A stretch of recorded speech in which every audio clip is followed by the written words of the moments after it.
نے امریکہ کو پیغام لے کر، اصل تو بخاری میں موجود ہے اس حدیث کی، لیکن قاضی ایاز علیہ رحمہ نے بھی شفا شریف میں بھی تفصیل لکھا ہے۔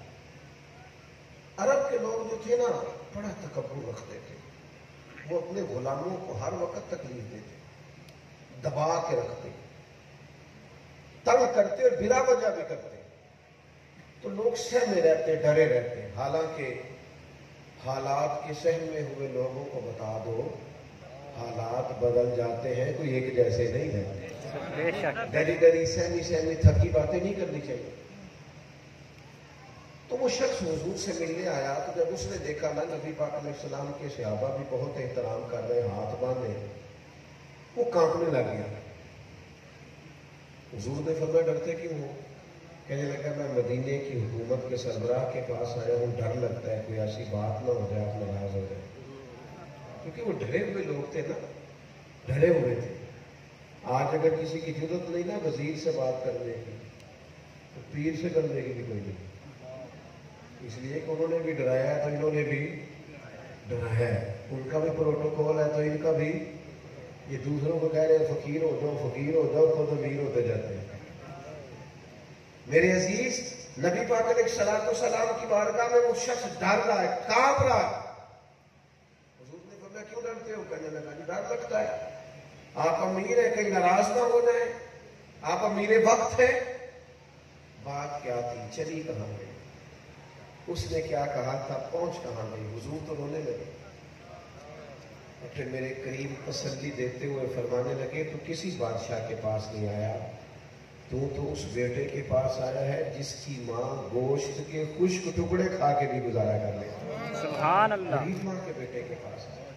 لوگوں کو تکلف میں مبتلا نہ کیا جائے، ہمارا پروٹوکول، ہماری شان۔ وہ کبھی داماد صاحب گھر میں آ جائے نا تو بیچارہ سسر دعائیں مانگتا پھرتا ہے کہ اللہ کرے صحیح سے چلا جائے، اور اس نے بھی جتنی عزت کرانی ہے ساری سسرال والوں سے کرانی ہے۔ فخر کے ساتھ بتاتے ہیں میں نہیں جاتا جی گھر میں دروازے میں بچے اتار کے آ جاتا ہوں، یہ کمال کی بات ہے۔ کسی کی بیٹی کی وجہ سے اسے تکلیف دینا یہ کوئی چودھری ہونے کی علامت، یہ کوئی احساس ہے؟ یہ تم نے کمال کیا ہے، وہ بڑی بات ہے۔ بڑی بات تو یہ ہے کہ انسان کسی کے ہاں بھی مہمان جائے تو وہ بندہ پریشان نہ ہو، وہ تکلیف محسوس نہ کرے، اسے کوئی پروٹوکول نہ دینا پڑے، وہ کسی اذیت کا شکار نہ ہو۔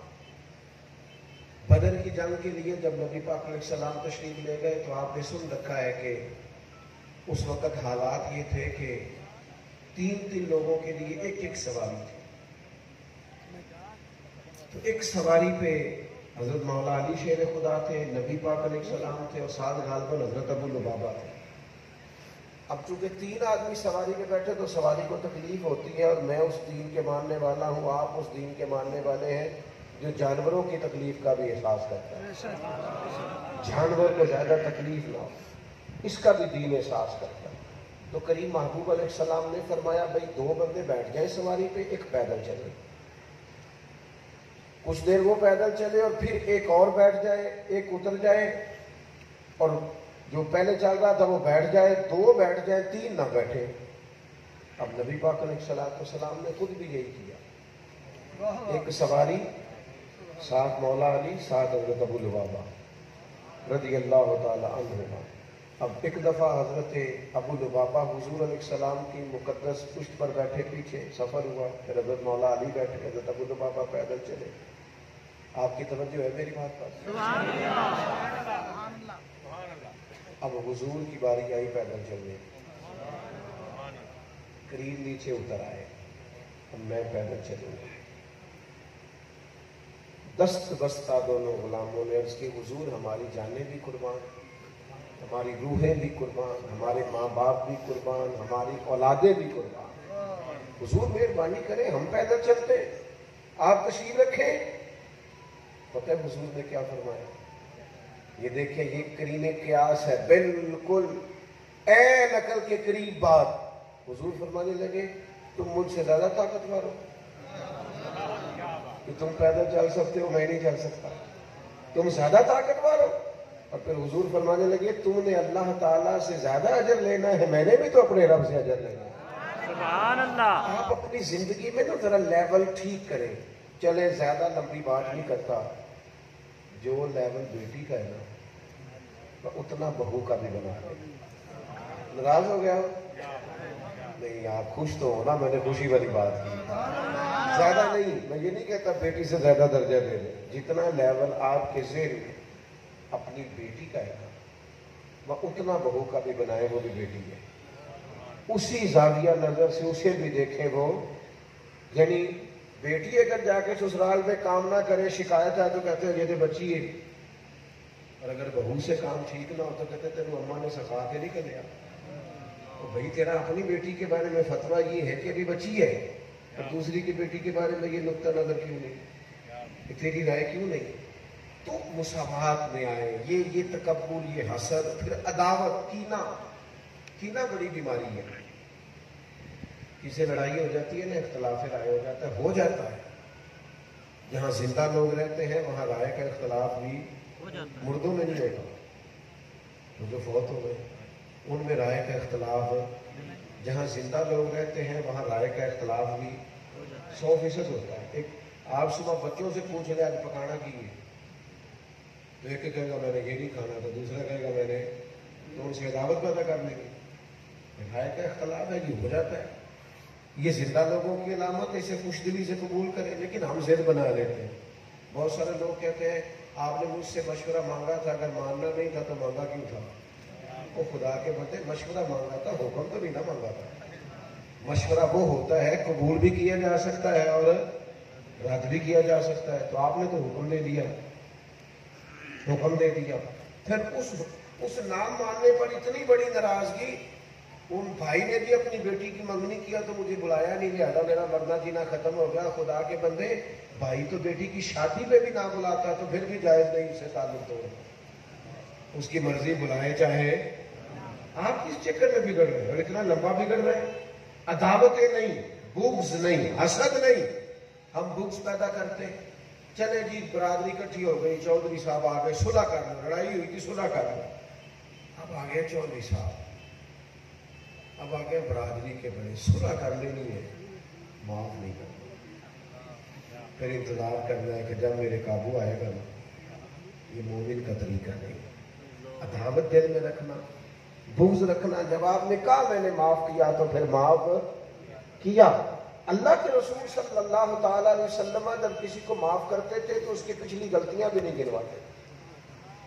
ہمارے یہاں لوگ اتنا لمبا پیچھے سے دفتر کھولتے ہیں باتوں کا کہ ان میں سے بذات خود کچھ نئی تلخیاں جنم لے لیتی ہیں. وہ سوال جواب کی نشست شروع ہوتی ہے تو صلح بیچ میں رہ جاتی. نبی پاک علیہ السلام نے فرمایا جمعرات اور پیر والے دن لوگوں کے اعمال اللہ کی بارگاہ میں جاتے ہیں. سنو میں اس اصلاح انسانیت پر بات کر رہا ہوں. کہا جمعرات اور پیر کو اللہ کی بارگاہ میں لوگوں کے اعمال جاتے ہیں، حاجیوں کے بھی، نمازیوں کے بھی، قاریوں کے بھی، عبادت گزاروں کے بھی، سخیوں کے بھی، سب کے. حضور فرماتے ہیں اللہ تعالیٰ سب کے اعمال کو قبول فرماتا ہے. جن دو بھائیوں کے درمیان عداوت ہوتی ہے نا، اللہ فرماتے ہیں فرشتوں ان کو رہنے دو، پہلے صلح کر لیں پھر ان کے اعمال قبول کریں. سبحان اللہ. تیرے جو اندر کا عداوت ہے یہ تو تیری عبادات میں رکاوٹ بن گیا ہے، لیکن ہم معافی دینے کو تیار نہیں. چھوٹی سی بات ہوتی ہے، چھوٹی سی، اسے بھول جائے، ختم ہو گئی بات. کسی نے کار بھی لی تو پھر کیا ہے، ہو جاتی ہیں باتیں. تھوڑا کشادگی پیدا کرے. نبی پاک علیہ السلام نے فرمایا، ترمذی میں حدیث ہے، میری خواہش ہے آپ یہ حدیث یاد رکھیں. حضور نے فرمایا، حضرت انس بن مالک سے فرمایا، اے انس، اے میرے بیٹے، صبح اس حال میں کرنا کہ تمہارے دل میں کسی کا بغض نہ ہو. اور اگلے لفظ بڑے حسین ہیں. حضور فرمانے لگے یہ میری سنت ہے. سبحان اللہ. یہ میری سویرے اٹھتے ہی دل کو دیکھنا، غور کرنا اور دیکھنا تمہارے دل میں کسی کا بغض. حضور فرماتے ہیں یہ میری. قوم نے سمجھا ہے صرف مسواک سے دانت صاف کرنا ہی سنت ہے. او بھائی دل صاف رکھنا بھی سنت ہے. صرف میٹھا کھانا ہی سنت نہیں، فاقہ کرنا بھی سنت ہے. عزیز دوستو، صرف چیزوں کو میں دوستوں سے کہا کرتا ہوں کہ پگڑی داڑھی الحمدللہ میں نے بھی شروع سے رکھی ہے. مجھے تو خاتمی کبھی کرانا پڑا، پہلے دن ہی نہیں کٹوائی، ضرورت ہی پیش نہیں آئی. لیکن اس کے باوجود اس بات کو یاد رکھنا کہ حضور کی جو پہلا طریقہ، پہلی ادا دنیا میں مشہور ہوئی تھی وہ صادق اور امین ہونا ہے. پہلی جس بات سے تعارف لوگوں کو ہوا تھا نبی پاک کا وہ یہ تھا کہ سچ بولتے ہیں اور دیانتدار ہے. تو سچ ہی نہ بولے، ڈھونڈ پھرے پورا ملک اور صادق اور امین کینڈیڈیٹ ہی نہ ملے، اور آئین میں جھوٹ کی سزا ہی کوئی نہ ہو. اور مذاق کا حال یہ ہے، ملک کے ساتھ مذاق کا حال یہ ہے کہ ایک بندہ ایک جماعت میں ہوتا ہے، اس کی تعریفیں کرتا ہوتا ہے، پھر اگلی جماعت میں آ جاتا ہے، اس کی کرتا ہے، پھر تیسری میں آ جاتا ہے، اس کی کرتا ہے. اور حال یہ ہے کہ قوم کہتی ہے نہیں ادھر بھی ٹھیک تھا، ادھر بھی ٹھیک تھا، وہاں بھی ٹھیک ہے، یہاں بھی ٹھیک. اتنا خوفناک منظر کے اخلاقیات کا کوئی دائرہ ہی نہ ہو، انسان کو پتہ ہی نہ ہو. میرے عزیز یاد رکھیے. اور پھر میں بہت پرانا کہنے والا ہوں، میں کہا کرتا ہوں کہ ہمارے یہاں نا وہی لوگ ہیں، کبھی اس جماعت میں چلے جاتے ہیں، کبھی اس جماعت میں. وہ پچھلی جماعت میں جب ہوتے ہیں تو حالات اور ہوتے ہیں، نہیں میں آگے کہتے ہیں میں انقلاب لاؤں گا. تو میں کہتا ہوں نمبر پلیٹیں بدلنے سے انقلاب نہیں آتا، اس کے لیے انجن بدلنا پڑتا. آپ نمبر پلیٹوں سے انقلاب لا رہے ہیں، وہی چہرے، وہی رنگ، وہی انداز، کیسے انقلاب آئے؟ انقلاب تب آتا ہے جب انسان کا دل صاف ہوتا ہے، وہ اللہ کی رضا کے لیے خدمت کا جذبہ پیدا کرتا ہے، پھر اس کی مدد ہوتی ہے. زیادہ لمبی بات نہیں کرنی، اپنے باطن کی صفائی پر بوجھ رہ جائے گا، بے چین رہو گے. دل ہو نا صاف، بندہ صبح نرم دل ہو، کسی بندے سے کوئی شکوہ نہیں، کوئی اعتراض نہیں، کوئی پریشانی نہیں. کوئی کہہ بھی جائے کہ ساڑی ایڈی شان ہی نہیں، پھر کیا ہے؟ جتن ہر کوئی کھیڈے، کدے ہارن بھی کھیڈ پہ جتن دا مل کوڈی پہ ہارن دا مل ہیرا. ہم تو نبی پاک علیہ السلام نے تو یہاں تک فرمایا اپنی بیوی سے بغض نہ رکھنا، اپنی بیوی سے. حضور فرمانے لگے اگر تمہیں اس کی کوئی ایک بات ناپسند ہے تو اس بات پر غور کر لینا جو تمہیں پسند ہے. یعنی بیوی کی ایک آدھ عادت کی وجہ سے یہ حدیث بتاتی ہے کہ بعض بندے بیوی کا بھی بغض پیدا کر لیتے ہیں، مقابلے پہ کھڑے ہو جاتے ہیں. بچے بیچارے فیصلہ کرا رہے ہوتے ہیں کہ ابا ٹھیک ہے کہ اماں ٹھیک ہے. اس لیے کہ ہر وقت کی لڑائی ویسے میرا ایک فتویٰ بھی ہے اس مسئلے میں، آپ ایسے اختلاف کر سکتے ہیں. میں نے کئی جگہ پہ بیان کیا، اجازت دیتا ہوں دوستوں کو کہ اختلاف، میرا فتویٰ یہ ہے کہ میاں بیوی کی جھگڑے میں زیادہ غلطی میاں صاحب کی ہوتی ہے. ہو گئے انہوں نے ناراض تھی یہاں تو نہ کو ہو تھی، میں تو چلنا بس. میاں بیوی کے جھگڑے میں زیادہ غلطی کس کی ہوتی ہے؟ میں نہیں دستا کسی کو، تسی بھی نہ دسے ابھی، لیکن زیادہ کس کی ہوتی ہے؟ آپ اختلاف کر لیں، میں نے تو کہا اس سے اختلاف کیا جا سکتا ہے، لیکن دلیل دوں تو شاید آپ مان جائیں. عورت بیچاری کی عقل تھوڑی ہوتی ہے، مرد کی تو پوری ہے نا. تو مسئلہ حل کس نے کرنا تھا؟ تو یہ پوری عقل والا تو کہتا ہے کہ میں جناب سب ٹھیک نہیں کر دینا ہو رہی، ضرورت کیسے کی؟ او بھائی تیری عقل پوری ہے، گھر کے ماحول کو تو نے ٹھیک رکھنا ہے. بچے تباہ ہو جاتے ہیں میاں بیوی کی لڑائی. میں کھانا کھا رہا تھا گھر میں، مجھے گھر والے کہنے لگے کہ مدرسے کا ایک بچہ روتا ہوا ہے. پریشان ہو گیا، کسی قاری صاحب نے تو نہیں مارا، یہ کیا ہو؟ میں نے کہا میں کھانا کھا کے پوچھتا ہوں. تو وہ کہنے لگی وہ زیادہ پریشان ہے. تو کہاں پر ہے؟ میں نے کہا بلاؤ. میں نے کہا پتر کیا ہوا؟ کہنے لگا صاحب میں کار فون کیتا سی، میرے ابو پھر میری امی نہ پہ لڑتے. میں نے کہا بیٹے ہو جاتی لڑائیاں تو اتنا؟ تو اس نے کہا نہیں بڑی سخت لڑائی ہے، ہم پھر کانپتے ہیں، ہم چار پائیوں کے نیچے چھپتے ہیں، میری بڑی بہن مریض ہو گئی ہے. کون کر رہا ہے یہ؟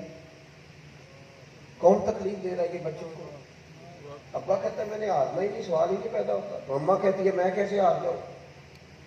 رشتے ہار جاتے ہیں، طلاقیں ہو جاتی ہیں، بچے ماں باپ کے ہوتے ہوئے یتیموں جیسی زندگی گزارتے ہیں. لیکن ہم ہارنے کو تیار ہیں. وہ چل ہار جا یار، اپنوں کے لیے ہار جا، اپنی اولاد کی خاطر ہار جا، کچھ تھوڑا سا وقت گزار. لیکن وہ مزاج نہیں ہے. بہرحال نبی پاک علیہ السلام کی بارگاہ میں حضرت ابو ہریرہ رضی اللہ تعالیٰ عنہ فرماتے ہیں حضرت عبداللہ ابن عمر بیٹھے تھے اور بھی کچھ لوگ بیٹھے تھے، تو دروازے پہ دستک ہوئی. یہ مسند امام احمد بن حنبل میں موجود. حضور نے فرمایا دروازہ کھولو، جو بندہ دروازے پہ آیا وہ جنتی ہے. یہ دیکھیں اللہ نے میرے محبوب کو کیسا علم عطا فرمایا، وہ جنتی ہے. حضرت عبداللہ ابن عمر کہتے ہیں دروازہ کھولا بندہ بڑا سادہ سا تازہ وضو کیا، اس نے پانی کے قطرے ابھی ٹپک رہے ہیں، جوتے لپیٹ کے بغل میں ڈالے، حضور کی بارگاہ میں آئے، جوتے رکھے، حاضر ہوئے، جو عرض کرنی تھی وہ کی، چلے گئے۔ فرماتے ہم بڑا رش کرنے لگے، یار کمال ہو گیا، جسے حضور جنتی کہہ رہے، گارنٹیاں ہو گئی۔ فرماتے اگلے دن وہی ٹائم تھا، اسی وقت ہم حضور کی بارگاہ میں بیٹھے تھے، پھر دروازے پہ دستک ہوئی۔ تو محبوب نے فرمایا دروازہ کھولو، جو دروازے پہ آیا جنتی ہے۔ فرماتے ہیں اتفاق کی بات یہ، ہم نے دروازہ کھولا تو بندہ وہی تھا جو کل آیا تھا، اور حیران ہو گئے، حضور تو ایک بار کہہ دے کمال ہو گئی، یہاں تو 2 بار کہہ دیا۔ فرماتے اللہ کی قدرت، حسن اتفاق، کرم بالائے کرم، تیسرا دن وہی ٹائم وہی جگہ ہم بیٹھے تھے، پھر دستک ہوئی۔ فرمایا دروازہ کھولو، بندہ جنتی ہے۔ فرماتے مزہ آ گیا، دروازہ کھولا تو بندہ وہی تھا جو پہلے 2 دن آیا تھا۔ اب تو فرماتے حد نہ رہی ہماری۔ حضرت عبداللہ ابن عمر کہتے ہیں وہ گھر جا رہا تھا، میں پیچھے ہو گیا، میں نے کہا یار کو 2-3 دن مجھے مہمان رکھ لو گے؟ اب کہتے ہیں وہ کہنے لگے میں کوئی امیر آدمی نہیں، روکی سوکھی جو ہوگی پیش کر دوں گا۔ میں نے کہا میں رہوں گا۔ فرماتے میں 3 دن اور 3 راتیں اس کے پاس رہا، میں دیکھنا چاہتا تھا وہ کیا ایسا عمل کرتا ہے کہ 3 دفعہ حضور نے جنتی کہا۔ لیکن آپ فرماتے ہیں کہ وہ تو عشاء پڑھ کے سو جاتا، فجر تک سویا رہتا، اٹھ کے فجر پڑھتا، اور میں تو تہجد بھی پڑھتا تھا، اور صدقات و خیرات بھی میں اس سے زیادہ دیتا تھا۔ سمجھ نہیں آئی کہ کیا ایسی خاص بات۔ تیسرے دن میں جانے لگا تو وہ مجھے کہنے لگے کہ آپ آئے بھی اور جا بھی رہے ہیں، تو میں نے کہا یار سادی سی بات ہے، میں تو دیکھنا چاہتا تھا تو کیا عمل کرتا ہے، لیکن میں نے تو کوئی بڑا عمل کرتے نہیں دیکھا۔ تو کہتے ہیں وہ مجھ سے کہنے لگے عمل تو وہی ہے جو آپ نے دیکھ لی، ہاں ایک بات ہے، میں نے جب بھی اپنا دل دیکھا ہے نہ حسد ہے، نہ بغض ہے، نہ تکبر ہے، نہ کینہ ہے، دل دریا تے سمندروں دوں گے، کون دلاں دیا جانے کہ 14 طبق میرے دلے دے اندر، میں تمبو وانگو تانے، کشادہ ہے میرا دل، میرے دل میں کسی کے لیے کوئی عداوت نہیں۔ ہاں دشمنان دین کے لیے اشداء علی الکفار کے لفظ آئیں، لیکن اپنوں کے لیے کوئی عداوت نہیں، کوئی بغض نہیں، کوئی کینہ نہیں، کوئی کھوٹ نہیں۔ فرمانے لگے میں سمجھ گیا، میں نے کہا بس یہ تیرے دل کی صفائی ہے جس کی وجہ سے مدینے والے محبوب نے 3 دفعہ جنت کی بشارت عطا فرمائی۔ سبحان اللہ۔ تو آج کی ساری گفتگو میں اصلاح انسانیت کے لیے میں جس چیز کو سب سے ضروری اور اہم سمجھتا ہوں، اور میں جسے سمجھتا ہوں جس کی ہمیں بڑی حاجت اور ضرورت ہے، وہ ہے ہمیں اپنے دلوں کو صاف کرنا چاہیے۔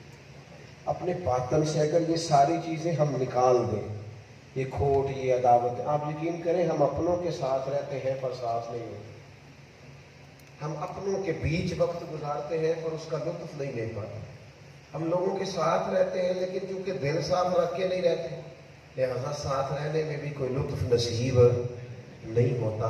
اپنی طبیعتوں میں، اپنے مزاجوں میں، اپنے روزمرہ کے معاملات میں، جہاں آپ کپڑوں کی صفائی پر بڑا دھیان دیتے ہیں اور کنگھا بڑے احتیاط سے کرتے ہیں اور باقی چیزوں کا آپ ظاہراً بڑا خیال رکھتے ہیں، حضور نے فرمایا تھوڑا دل پر بھی توجہ کرو، اپنے باطن پر بھی تھوڑی نگاہ ڈالو۔ اگر یہ میلا کچالا ہو گیا تو پھر یہ سکون نہیں آئے گا۔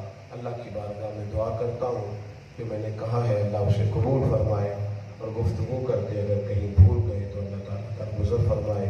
وما علینا الا البلاغ المبین۔ محفل آگے چلے گی؟